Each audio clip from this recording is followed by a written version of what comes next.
Hello बच्चों, आज की इस वीडियो में हम पढ़ने जा रहे हैं व्यंजनों को दुगना करने का नियम।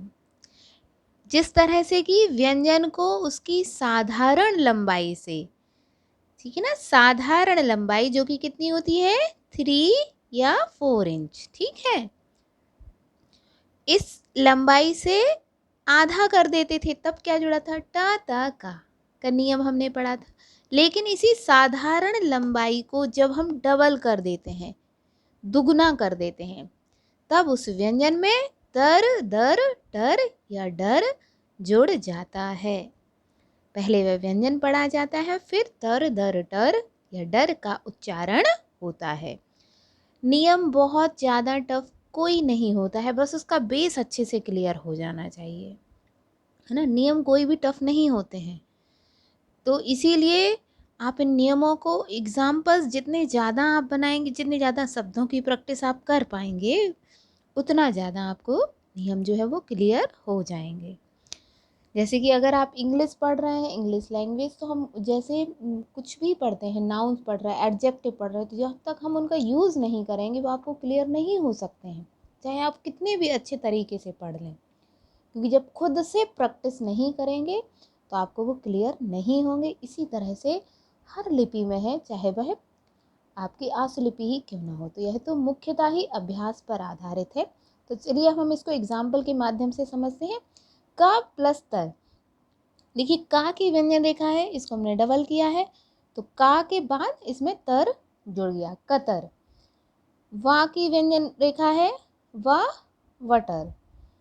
माँ की व्यंजन रेखा है, मदर। हा की व्यंजन रेखा है, ह डर, हडर। इसमें एक चीज़ ध्यान जो हमें रखनी है कि देखिए जैसे आपके बाएं से स्टार्ट हो रहा, दाहिने जा रहा है, तो इसमें अगर आ का स्वर आ रहा है, जो कि हम प्लेस, आप स्वर के प्लेस है वो हमें पहले से पता है, तो इसमें स्वर का प्लेस पता ही है कि आपके द्वितीय तृतीय एक सा ही होता है, चाहे माँ ना अंगा कोई भी हो। लेकिन जहाँ जो ऊपर जा रहा है, देखिए ऊपर वाली व्यंजन रेखा पे आप तीनों प्लेस हम बना सकते हैं, तीनों प्लेस हो सकते हैं। अगर आ का आ रहा है तो ऊपर और इसको बीच से। लेकिन जब अधोगामी व्यंजन रेखा है, जैसे कि आप पा की व्यंजन रेखा है, तो इसके तीनों प्लेस आपके सेम माने जाते हैं ना। ये व्यंजन रेखा हमेशा काट के ही बनेगी लाइन को, सीधा सा कहने का तात्पर्य ये है, ठीक है। क्योंकि जो स्वर लोप के नियम है, तो आप कहेंगे इसमें कैसे वो प्रयुक्त होगा, तो इसमें आपको स्वर रखना चाहिए जहां आपको कन्फ्यूज़न हो रहा है। अब हम देखते हैं इसका प्रयोग स्वर व्रत एवं आंकड़े के साथ हम इसका प्रयोग कैसे करते हैं। तो जैसे माँ में आ का स्वर आया है, देखिए आप देखिए सबसे पहले स्वर के एग्जाम्पल समझ रहे हैं। तो माँ में आ का स्वर, तो माँ फिर स्वर पढ़ेंगे और फिर तर दर दर जो कि जुड़ा हुआ है। ला में कौन सा ए का स्वर है, आपको स्वर रखना है तो रखिए, जरूरत नहीं है वैसे। ले ए का स्वर पढ़ा और टर, क्योंकि ये आप वाक्यांश में पढ़ेंगे, ठीक है, शब्दों की आपको नहीं बोला जा रहा है। शब्दों की डिक्टेशन है तो आप स्वर रखना ही पड़ेगा जब स्टार्टिंग में होते हैं हम। लेकिन अब जब आप काफ़ी आगे आ गए हैं, मेरे ख्याल से सभी की स्पीड 40-50 के अराउंड होनी चाहिए, तो आपको स्वर लोप को भी आदत डालनी चाहिए। अवतर, ये भी इसी तरह से अब तर। पा तर, देखिए इसमें हमने आपसे कहा था पातर लाइन काट के ही बनेगा। गा में ई का स्वर है, गीदड़, ठीक है। दड़ या जो दर है, इसमें कुछ खास इसमें भिन्नता नहीं पाई जाती है। जैसे आप इसको तो डा को भी गीदड़ इस तरह से प्रोनाउंसिएशन को इसको आप डबल में लिख सकते हैं।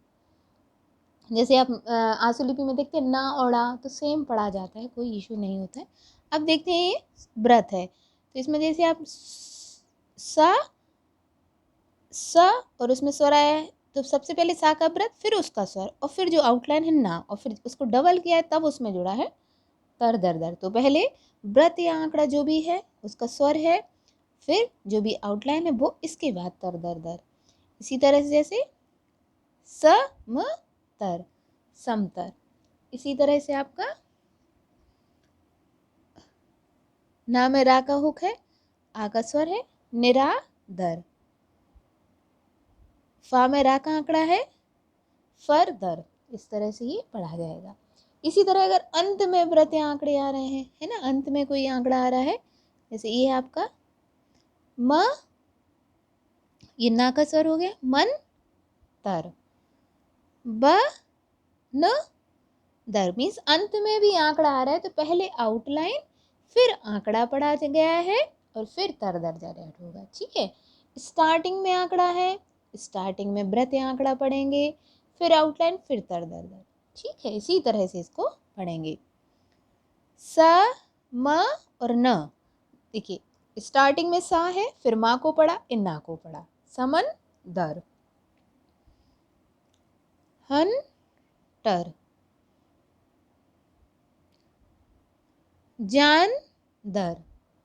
ठीक है, इस तरह से आपको समझ में आ गया होगा कि स्वर के साथ या व्रत एवं आंकड़े के साथ हमें तर दर जो डर है इनका प्रयोग कैसे करना है। अब हम इसको देखेंगे कि हमें इसमें और क्या क्या चीज़ें हो सकती हैं। देखिए यहाँ आप देख रहे हैं कि आतुर भी इसमें कभी कभी पढ़ा जाता है। जब शब्द में आतुर शब्द आता है उसका भी प्रोनाउंसिएशन हो जाता है। ठीक, इन ध्वनियों के अलावा आतुर शब्द भी इसमें ऐड होता है। और जो माँ व मापा, जो कि माँ को आपने डार्क करते हैं तो उसमें बा या पा का योग हो जाता है उस व्यंजन रेखा को डबल करने से। ठीक है, रा का योग हो जाता है। इसी तरह से ना को भी अगर हम डबल करते हैं तो उसके साथ एक और रा जो है वो ऐड हो जाता है। एक एग्जाम्पल देखते हैं हम, जैसे सा में ओ की सो का तुर, मीन देखिए आतुर शब्द जुड़ रहा है, ये सो का तुर, शोक धन आतुर, अगर संधि विच्छेद करेंगे तो इस तरह से आएगा ला तुर, ला तुर। फिर आप म और बा का इस तरह से हम लोग देखते हैं। देखिए ये है आपका आ ड और मम्ब, जी माँ है ना, ये डार किया गया है, मम्ब पढ़ेंगे और फिर इसमें क्या हो गया, रा का ऐड हो गया। जब हमने डार किए हुए माँ को पढ़ेंगे, ठीक, जो बिना डार किए हुए को करेंगे तो तर दर दर ऐड हो रहा। लेकिन ये क्या है, एक तरह से मम्ब वाला नियम है, क्योंकि हम डार कर देते हैं तो पा या बा जो है उसका ऐड हो जाता है। तो ये आडम्बर।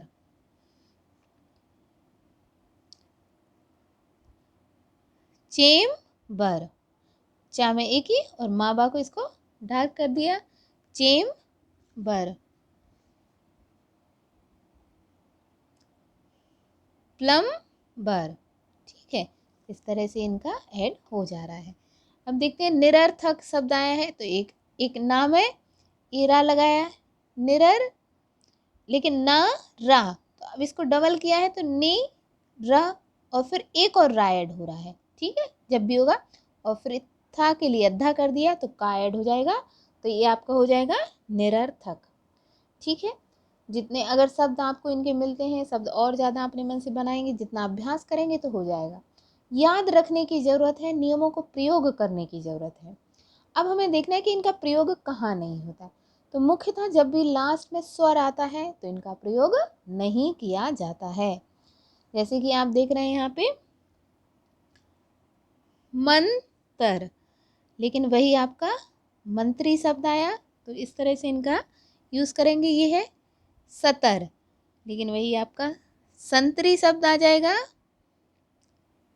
देखिए इस तरह से हो गया, और अगर आप संतरी लिखना चाहते तो इस तरह से कर सकते हैं। ये आपका हो जाएगा सतरी और ये आपका संतरी। ठीक, तो आप दोनों ही तरह से हैं, क्योंकि संतरी सतरी कोई शब्द नहीं होता, तो जनरली हम लोग आंसू लिपि में बर्तनी पर जाते हैं और एकदम क्लियर चाहते हैं तो संतरी। इसी तरह से का की आउटलाइन है कतर, और वही आप इसको इस तरह से का और ता और री, क्योंकि इसके लास्ट में स्वर आया है तो आपको सारी आउटलाइन पूरी बनानी पड़ेगी। तर दर डर का यहाँ पर प्रयोग नहीं किया जाएगा।